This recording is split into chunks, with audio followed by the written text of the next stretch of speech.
ఎవరి గతి ఎటులున్నదో ఈశ్వరునికెరుక ఎవరికి విధముగా జరుగునో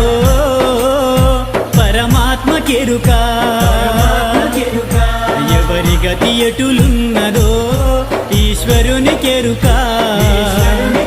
ఎవరికి విధముగా జరుగునో పరమాత్మకెరుక ఎవరి స్థితి ఎటులున్నదో